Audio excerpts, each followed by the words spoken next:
एक नौजवान, उसकी नई नई शादी हुई, ससुराल गया। ससुराल नहीं गया बल्कि जब शादी हुई तो बेगम उसके घर आई। बेगम घर आई तो नौजवान ने पहले ही दिन अपनी बेगम से कहा कि देखो, इस घर का मालिक मैं हूं, इस घर में हुकूमत किसकी चलेगी? मेरी चलेगी। मैं जो पकाने के लिए कहूंगा वो पकेगा, और जो मैं पकाने के लिए नहीं कहूंगा वो नहीं पकेगा। कहा कि सरताज, बहुत अच्छी बात है, आप मालिक हैं, आप हुक्म दीजिए, क्या पकाओ? नाश्ता में क्या बनाओ? कहा रोटी और दाल बनाइए। क्या बनाने के लिए? रोटी और दाल। दोपहर में क्या बनाओ?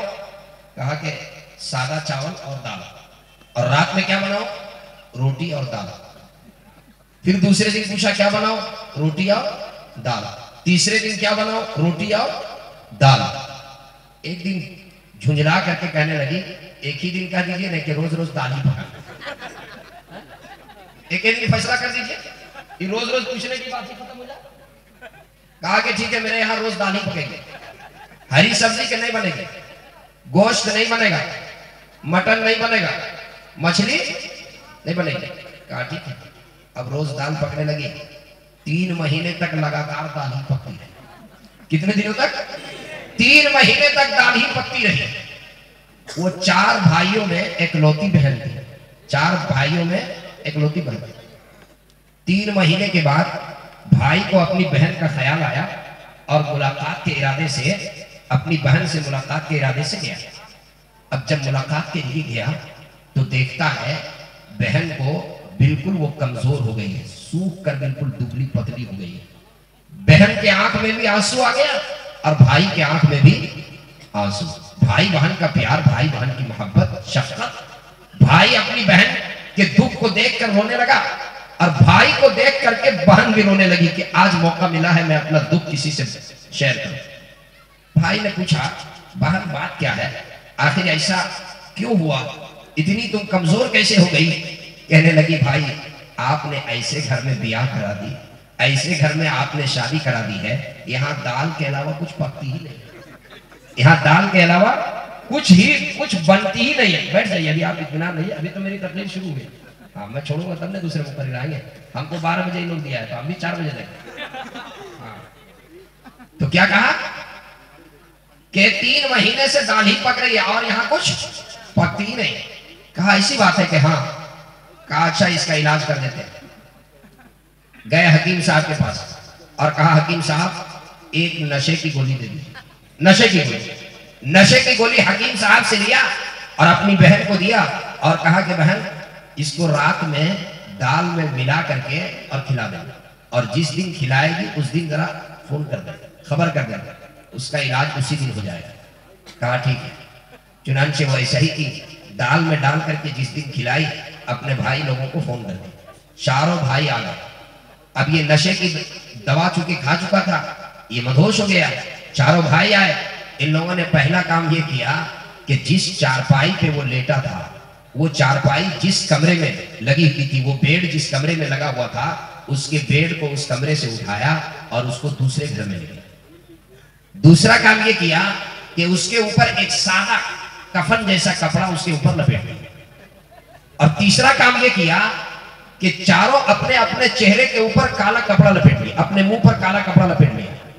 और चौथा काम ये किया कि चारों अपने हाथ में कोड़ा लेकर के और चारों तरफ बैठ गए, इंतजार में कि कब इसकी नींद खुलेगी, उसके बाद इसका इलाज करेंगे। तकरीबन 2 बजे रात नींद खुली। मुमताज साहब कब नींद खुली? 2 बजे रात नींद खुली।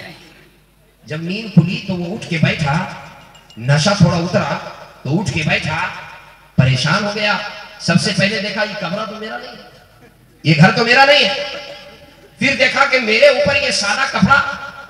फिर देखा कि चारों तरफ 4 आदमी बैठा हुआ है और चारों के चेहरे जो है मुंह बंधे हुए हैं। आखिर माजरा क्या है? कहा कि भाई एक बात बताओ, मैं कहां हूं और आप लोग कौन हो और ये कपड़ा कैसा है? कहा कि सुनो, उसमें से एक ने कहा, सुनो अब तू दुनिया में नहीं है, अब तू दुनिया में नहीं है, तेरी मौत हो चुकी है, तू मर चुका है, और ये कफन का कपड़ा है और हम चारों फरिश्ते हैं। और अभी तेरा हिसाब किताब शुरू होने वाला, अभी तेरा हिसाब किताब शुरू होने वाला। सबसे पहले हिसाब खाने पीने का होगा। दुनिया में क्या खाया और क्या नहीं खाया, अल्लाह की किन किन नेमतों से फायदा उठाया और अल्लाह की किन किन नेमतों को ठुकराया, पहले इसका हिसाब होगा। कहा सबसे पहले ये बताओ, तुमने कभी हरी सब्जी खाई या नहीं खाई? कहा माफ कीजिएगा, हम तो कभी हरी सब्जी नहीं खाते। कहा माफी नहीं है। अरे अल्लाह की इतनी अच्छी नेमत हरी सब्जी, तुमने क्यों नहीं खाई? 50 कोड़ा इसको मारो, 50 कोड़ा मारो।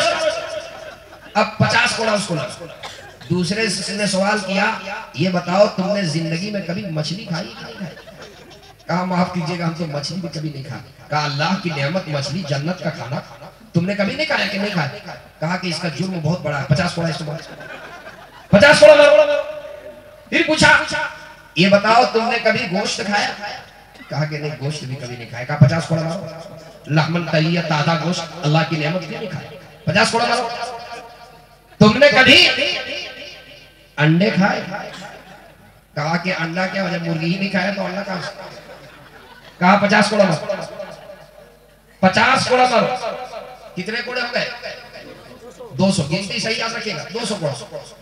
आजकल किसी को 200 कोड़ा मार दिया जाए तो होश में रहेगा वो, फिर बेहोश हो गया। सुबह आंख खुलती थी 9 बजे, 6 बजे, तो 9 बज गया आंखें नहीं खुली, 9 बज गया वो सो ही रहा, उठ ही नहीं रहा।